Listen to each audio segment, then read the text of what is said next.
everybody, how's it going? It's me, John, and I'm back for another video. And this is likely going to be a video that's going to be, it may do well, it may not do well. At this point, I really couldn't give a crap because, yeah, YouTube is becoming an incredibly difficult place to try and get a video noticed or try it. Yeah. I mean, I like to change things up now and again. And I like to talk about different things instead of the same spiel all the time. And,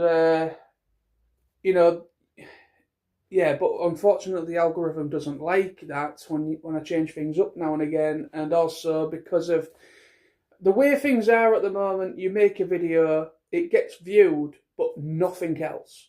Like, no likes, no dislikes, no comments, nothing. It's as if people are watching it, but just, like, can't be asked to even acknowledge it.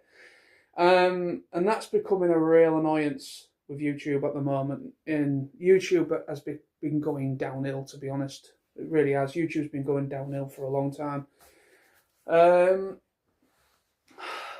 But anyways, the point of this video today, as you can see by the title page, I'm talking about anime again, which is going to be like, oh, here we go again, John's talking about anime again. But yeah, anime, yes, as you can see by the title page, it's talking about how far and how popular anime has become.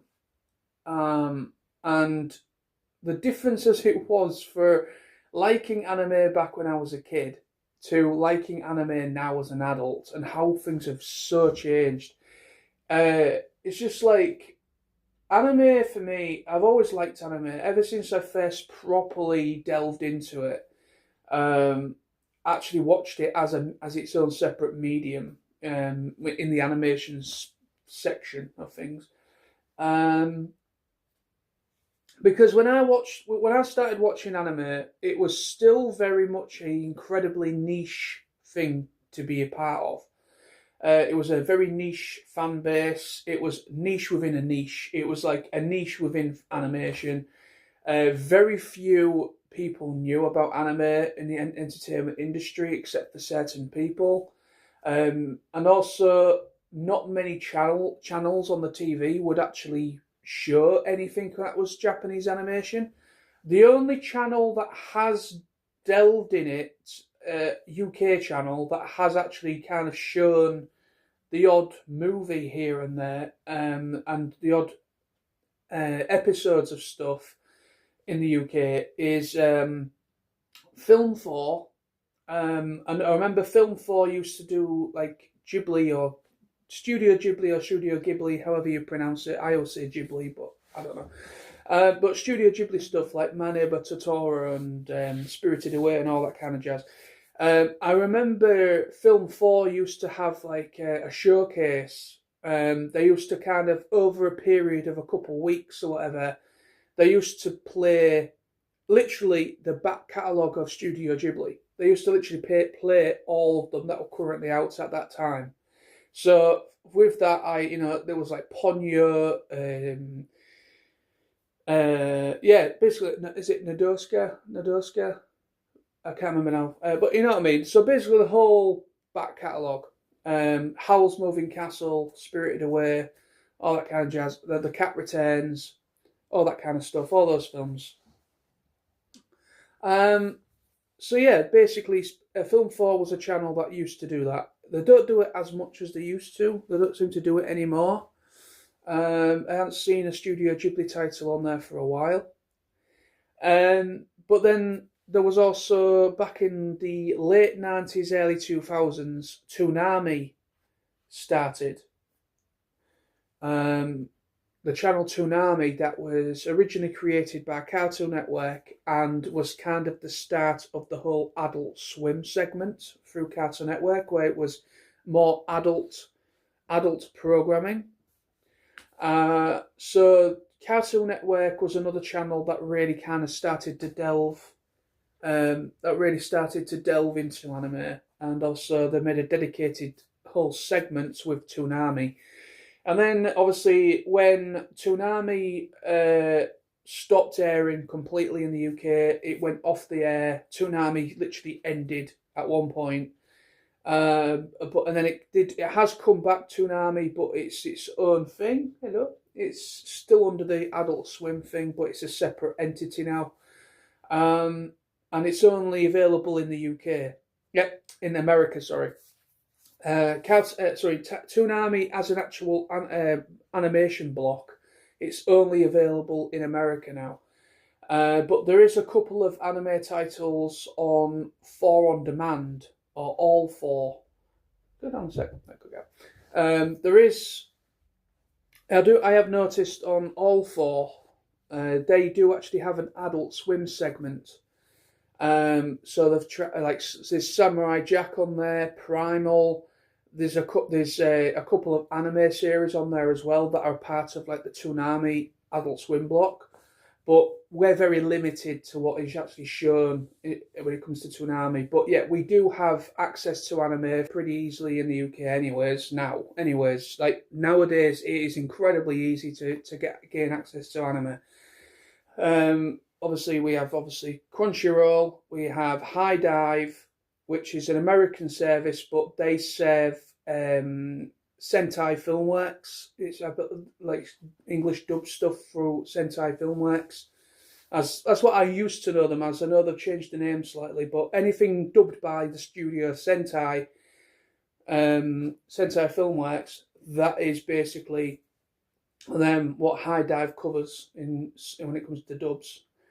So there's High Dive service, Crunchyroll, Netflix, Prime Video, and Disney Plus, which is also part of Hulu as well in America. Which we've got like the new Bleach series and stuff on there, and so on and so forth. So we've got easy access in the UK now. It's a lot more accessible to watch anime now than it was back when I was a kid. The only stuff that is anime that I remember that was on TV back when I was a kid was shows such like Digimon, Sailor Moon, Card Captors, Beyblade,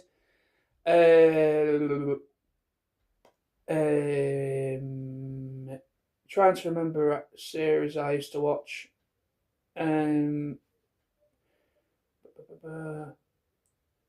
Yeah, they were the big ones, I think. Oh, Medabots, that was another one.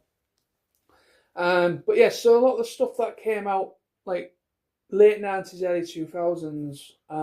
So like so about then, about late 90s, early 2000s was when anime started. So like the original Pokemon, which I grew up with. So the original Pokemon, the original Digimon. So I remember checking out all the first 3 seasons on Sky Digital, which was Digimon Adventure 1, Adventure 2 Digimon, and then Tamers. I remember all that, and then obviously all Power Rangers stuff as well. But yeah, so back when I was a kid, the only way to watch anime was through things like Cartoon Network / Toonami, the Adult Swim block. That was one of the primary parts in the early 2000s where anime really started to become much more popular because of Toonami. Toonami was pretty much the catalyst, you could say. Toonami was very much the catalyst for people in the UK and also in America to actually discover all these different shows. Even though Japanese animation had been known about in a much more of a smaller scale when it came to fan bases, a lot earlier than that. I think anime started to be released outside of Japan. I think it was the 80s. I think it was probably around about the mid to late 80s when distribution outside of Japan, where certain networks in America and the odd thing got released on on VHS and so on and so forth. So like there was like limited stuff coming out. So like the original Ghost in the Shell film, Akira was one of the original ones that started to really kind of started to be released outside of Japan. So like Akira, yeah, the film Akira, the original Ghost in the Shell film, and a few other things, and a couple of maybe the earlier Studio Ghibli films that came out back in like the 90s, early 2000s. So they were kind of no back in like the early 90s and 80s and so on. So like the earlier stuff for Ghibli, that was stuff that was coming out, starting to come out as well. But yeah, so like yeah, so access to anime was very, very few and far between. You know, there was stuff coming out, but like I said, it was a very niche thing at one point. It was a very niche thing. Now it's no longer a niche. I don't say niche and anime in the same term at all anymore, because literally everything is either inspired by anime or a manga, or is a Japanese animation. Japanese animation has literally just taken over. I think it has completely just. You just can't go looking through TV without something that is inspired by, or is an actual Japanese anime or an animated series from Japan. You know, I mean, obviously, the only exposure to Japanese animation back when I was a kid growing up through the 90s was obviously, like I just said, Digimon, Pokemon, Beyblade, all that stuff from like through Sky, through Cartoon Network, Nickelodeon, and Fox Kids, Jetix, Disney Channel. Those channels were the channels that really kind of pioneered and released Japanese animation, English dubs, of course, but they were like the first kind of like, you know, like 4Kids Entertainment and so on. They were like the first kind of people to really bring Japanese animation to the masses outside of Japan. But then obviously as time's gone on, I remember the boom for anime really kind of started kicking off around about 2005. I say between '05 and I say '05, '06. 2005, 2006 is when a lot of people's attention really grew with anime. It's definitely 2005, 2006 is definitely the time period where I started watching anime pretty much religiously. I literally got into it so much. I was watching so much anime to the point of that was all I was watching at one point. Very little else. I was pretty much just obsessed with anime. I was, like Sam would say, "Oh, I've just checked out this anime. Why don't you check it out?" Then I start checking the series that Sam, my good friend Sam, suggested to me, and I'd do the same to him. So it's like me and my good friend Sam, we were just kind of like, here's something. We were back and forth like that because we both had a mutual interest in anime at the time and still do. And it was basically kind of like, we're back and forth, kind of, oh, I've just checked this out, you check this out, and da-da-da-da. And it was just like a constant. I'd watch a series and I'd literally blitz it in about for 2 days. I'd literally just blitz it in 2 days and like, shit, what else do I check out? I was just obsessed with it. And I definitely would say about 2005, 2006 was about the time when I really started noticing anime in a different light, and I started really looking into it, checking out some of the classic stuff, checking stuff that I like, revisiting stuff I watched back when I was a kid, back in the 90s and early 2000s, and then kind of like checking out newer stuff because I'd say 2005, 2006 was a really good decade, or that period of time between 2005 and 2006. That 10-year scale, or that point of time, 2005, 2006 time, I would say is one of the best times for Japanese animation, because there were so many great shows that came out at that point in time, such as Naruto. Arguably, Naruto came out. The English dub for Naruto came out around 2005, 2006. So Naruto hit the Western screens. So Naruto became popular. Then Bleach, Tite Kubo's Bleach, that aired or started back in 2005, 2006 time. There's like loads of other stuff that came out about that time period, and it was just everything, almost everything that came out, every anime title, whether it was mecha, whether it was a fantasy, whether it was this or that, it was just like the mecha period of time, and that's when a lot of people's attention started to really kind of peak around Japanese animation. Was definitely around about the mid 2000s, was when it really started to become much more of a phenomenon than it used to be. But now Japanese animation, I feel that it's that accessible, and you can't really go, like, you can't walk down the street now without something reminding you about anime, whether it's something someone's wearing, for instance, or it could be you see a film or trailer for a film or something, you're like, that's a reference to something. You know what I mean? You can't go without it blating in your face. It's pretty much constantly like that. If you know what you're looking for, you just can't not go without looking at it or noticing things. And I just think the accessibility now, because obviously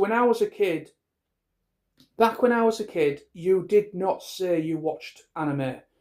You did not say you still watched Japanese animation. You did not say you watched things like Sailor Moon, for instance, because for some reason, watching Sailor Moon back when I was a kid, you were seen as a bit strange for liking a series that was marketed more for girls, which it technically was.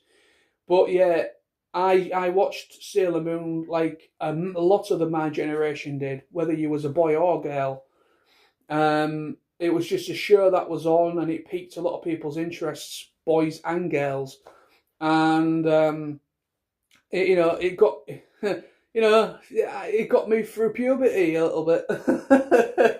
I'm not going to shy away from that one. But yeah. So kind of like checking out stuff through. I was basically, when I was a kid, you did not say a word about what you was watching in your spare time. You do, if yeah, I had to keep quiet. Basically, I had to keep quiet. You know what I mean? I had to keep quiet a lot when I was at school. Otherwise, I would get my face caved in, or I'd get absolutely ragged to hell for liking, say, Digimon, for instance, or for watching Sailor Moon or Card Captors or what have you.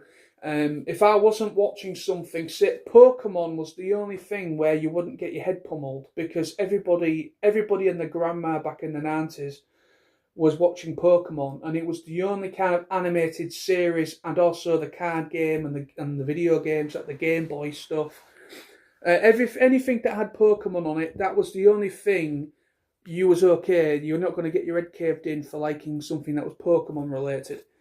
But anything outside of Pokemon, it was like, you're weird, you're a nerd, you're in a very negative manner. And you was literally kind of like thrown to the wolves a little bit.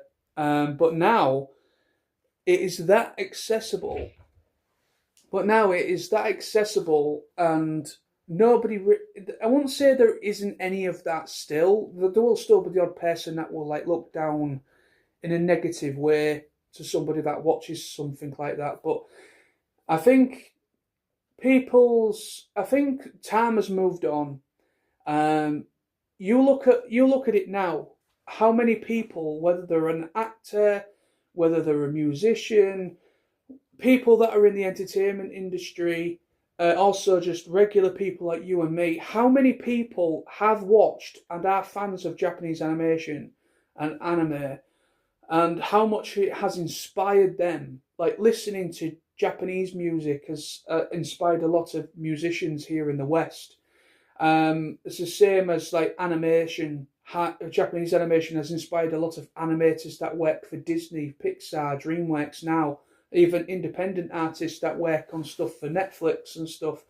There's a lot of inspiration come from Japanese animation, and people are lapping it up, like lapping it up, So it's just how awesome is that my generation that grew up with Japanese anime, like back in the 90s, early 2000s, and now people that were inspired by it and pretty much live by it, and they do like, they contribute towards like animation now. So, people that work in the industry, and yeah, it's cool to see that. It is cool to see that whole circle thing. The whole circle thing where you was a fan of it back when you was a kid, and now you are doing just that. You're an animator, or you're a screenwriter, or you're a writer or whatever, coming up with all these cool concepts and stuff. But yet the inspiration is from watching stuff like Sailor Moon or Digimon or Pokemon or what have you, some kind of Japanese movie or something, animated film or something. But yeah, it's just the accessibility now. Yes, unfortunately, it is an expensive endeavor now because there's obviously like Netflix. It's basically, in order to really follow Japanese animation, to really follow it properly, you need to have a lot of like memberships to certain streaming sites. There was basically like, I'm just going to name a series that I think's a bit ridiculous. I think it's a little bit ridiculous because why I say that is because you need free service subscriptions to check out the entirety of this one series. Okay, it's a series that runs for 3 seasons and it has 1 movie, and it's a series. It's basically a comedy, a coming of age comedy. Teasing Master Takagi-san. That is the full title, okay? Okay, so in order to check out Teasing Master Takagi-san, you have to have a Crunchyroll account to check out season 1. You also then have to have a Netflix account to check out season 2. You then have to have a High Dive account to check out season 3 and the movie. So you have to have 3 accounts just to follow the English dub for a series, or to be able to watch the entirety of a series. You have to have 3 subscriptions to watch an entire series. It's because Crunchyroll season 1 is dubbed by Crunchyroll. They've got the rights, of course, to season 1. Season 2 was dubbed by Netflix. High Dive dubbed season 3, and also the film. So you basically have to watch the whole continuity, the 3 seasons and the film. You had to have 3 different subscriptions to 3 services. It's an absolute mess now when it comes to streaming. The streaming thing is kind of, I think it's really annoying because you have to spend so much money to gain access to all this anime now. Because it used to be a lot more simplified at one point. But now, the mass majority of anime is available obviously in Crunchyroll, but Crunchyroll works on contractual licensing and so on. So some stuff isn't available properly. Like, say if something's dubbed into English, for instance, it's not available in the UK. It's only available in America or Canada, for instance, and you need to get a bloody VPN. You have to mess around with VPNs and stuff to gain access. It's really annoying. This is why I buy a lot of anime physically, because if I watch a series online and I like it, I always go ahead and buy it physically, because otherwise, because of licensing and so on, it can disappear over time. I really love anime, Japanese animation. I think it's really... It's one of my... I watch a lot of it now still, but I don't watch it as much as I used to. I don't watch it as much as I used to, but I still watch quite a bit of it. Obviously I've caught up all on Bleach, the new Bleach series and so on. And so, yeah, I mean, I do watch a lot of anime still now, but I don't just watch anime only. I watch like a mixture of different things. But at one point I was absolutely obsessed with it. Absolutely obsessed. But now I've calmed down a lot now, and I only watch whatever piques me interest. But yeah, I just love Japanese animation. I absolutely love it. I love animation as a whole. I love anything that's animated. But when it comes, what I love, what I've observed is just how things have changed when it comes to viewing Japanese animation now. How much it's changed. It's just so cool to see. Like from when I was a kid, you did not say anything about what you was watching outside of school hours. When you was at school, you did not say anything about what you was watching. You did not, as long as it wasn't, if it was Pokemon, you was all right. If it was anything else, no, do not say a thing because you will get your head caved in for liking something different. It was a very different land. It was a very different time. As obviously, like I say, it was a very niche thing to be a fan of back when I was a kid.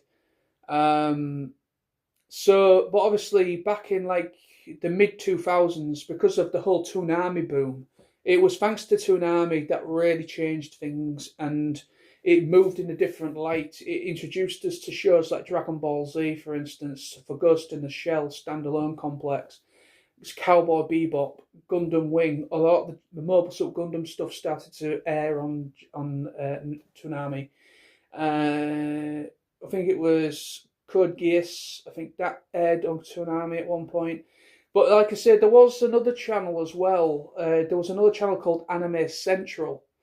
There was Toonami that kind of led the way, and then Toonami got cancelled and it got shut down and it left the UK completely.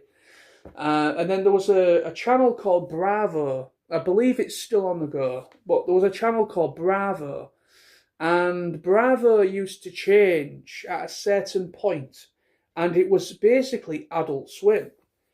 So Adult Swim originally was part of Cartoon Network, of course, but then it became its own thing. It went its separate direction, and Adult Swim became its own thing. And basically, there was a channel called Bravo. It used to be on Sky Digital. I don't know if it's still there or not. But I think it was at about 11 or 12 o'clock on a night or something like that, like once a week or whatever. It used to completely change over, and it was basically an entire Adult Swim block. And that Adult Swim block, basically, that was basically Adult Swim stuff, like the live action stuff, a lot of the comedy stuff that they did for Adult Swim, some of the animated stuff. But there was also, I don't know if it was part of Adult Swim or if it was a separate thing, but I do remember, I think it might have been Bravo, it was another channel, it changed and we got Anime Central. And that came after Toonami finished in the UK. So yeah, we got Anime Central, and Anime Central kind of gave us access to some different anime series that Toonami didn't get a chance to show us. So I think, but I do remember, I think Anime Central only seemed to show things like Ghost in the Shell and a couple of other series. I think they got like airing rights to about 4 or 5 shows on complete repeat all the time. But yeah, so back in the day, it was a lot harder to access anime when it came to airing. Very few. Even nowadays, you don't see anime as we know it just being shown on normal TV. When it comes to anime, it's either Toonami in America now or streaming sites is where you gain access to it. Unless it's something like Pokemon, for instance, that's the only stuff that seems to get televised on normal TV, which used to be the case back in when I was a kid as well. But yeah, so that's my little Yammer. That's my little Yammer video today, talking about my thoughts of how things have changed when it comes to viewing anime, people's perception of people watching anime, how much that's changed as well, how much Japanese animation has inspired many storytellers and animators that are working on stuff now. It's really cool to see just how much things has changed, how accepting, it's much more of an accepting thing now, I think, than it used to be back when I was a kid. Because I remember, I think I've mentioned this before, but I remember I went to get some flowers from the local flower shop just down the street here where I live. And I went to go and get some flowers to go and pop on my mum's grave. And so I went in there, and there was this young woman, and I went to her. She was at the till, and I paid, to pay for my flowers. And I had a T-shirt on that was actually I've forgotten the series now. What was it?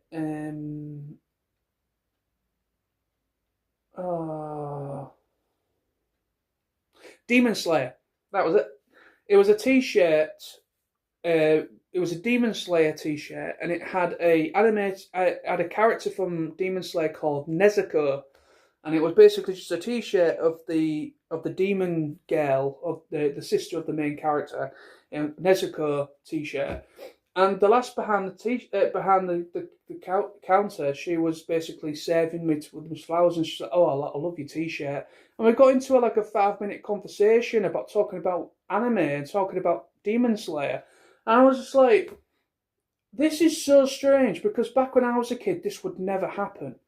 This would have never have happened back when I was a kid. There wouldn't be this openness talking about it in public. There would not be that at all back when I was a kid. But now it is just like common nature, and people are so happy to just I know what that T-shirt is, and just so happy and excited to talk about it and express themselves about it. It's just so encouraging to see that people feel they can feel that way, and feel that they can openly, and they're encouraged to talk about it, and they can talk about it openly. But when I was a kid, it was a different kettle of fish. But now, it's just so cool to see how open it is now, and yeah, it's just cool to see. But that's the video. Thank you so much for watching, and take care of yourselves, and bye bye for now. See ya.